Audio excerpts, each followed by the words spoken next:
გამარჯობა, თქვენ უყურებთ არხს პანდორა, ჩვენი არხის სლოგანია აქ სერსეია, მე ირაკლი ლანისტერი გახლავართ და ეს King's Landing Live-ია. რადიკალები ჯარს უხმობენ მეფე ჯოფრი ბარათეონის მიერ ნედ სტარკის თავის მოკვეთას ვინტერფელში მრისხანებით შეხვდნენ. კედლის იქიდან მართული რობ სტარკი თავის დიდებულებთან ერთად ლაშქარს კრებს და აპირებს რომ სისხლისა და ოფლით მოპოვებული მშვიდობა დაარღვიოს. რატომ აიღო ხელში ხმალი რობ სტარკმა, თუ მამამისსაც არ მოუკვეთავს თავი მოღალატეებისა და დეზერტირებისთვის. ეს ხომ ორმაგი სტანდარტია და ის სწორედ ასე მოქმედებენ უსამშობლო რადიკალები, რომლებიც ზამთრის სასახლეში არიან გამაგრებულები. მე შეგახსენებთ, რომ ნედ სტარკმა და ვინტერფელიდან ჩამოთრეულმა ვიღაც პროვინციალებმა მეფე რობერტ ბარათეონის გაყალბებულ ცნობაზე დაფუძნებით გადაწყვიტეს, რომ უსისხლო გადატრიალება მოეწყოთ და მეფე ჯოფრი ბარათეონი ტახტიდან ჩამოეგდოთ.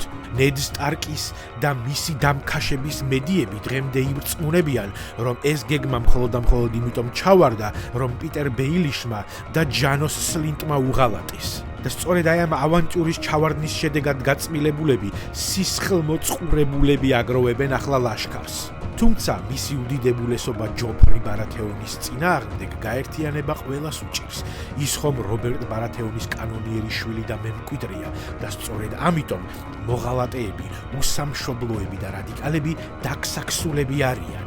რობ სტარკი საერთოდ ჩრდილოეთის მეფედ მოგვევლინა, ხოლო სტენის ბარათეონი თავის ცეცხლის სექტანტელ ხარჭასთან ერთად აპირებს, რომ კინგსლენდის შემოუტიოს, ხოლო რენლი ბარათეონი გეია.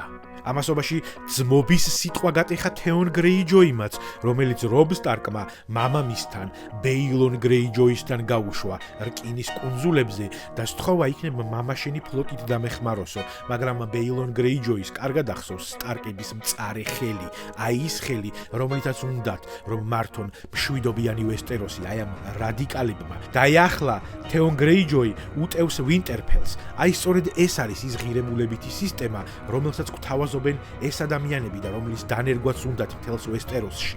აჯანყება, ომი და ძმადნაფიცობის ღალატი. ამასობაში კარგი ამბებია ესოსიდან, ზღვის გადაღმა რკინის ტახტის კიდევ ერთი მტერი გაცამტვერდა.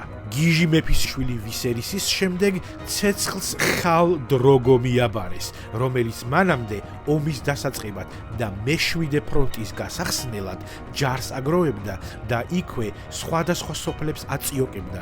ის სწორედ ასეთი ოპერაციის დროს გაკაწრეს, ხოლო ერთ-ერთმა შურისმაძიებელმა ქალმა მას საწამლავი გაუკეთა და ის აღარ არის მეგობრები. სად არის ახლა ხალ დროგოს მეუღლე და შეშლილი მეფის კიდევ ერთი შვილი დენერის ტარგარიენი?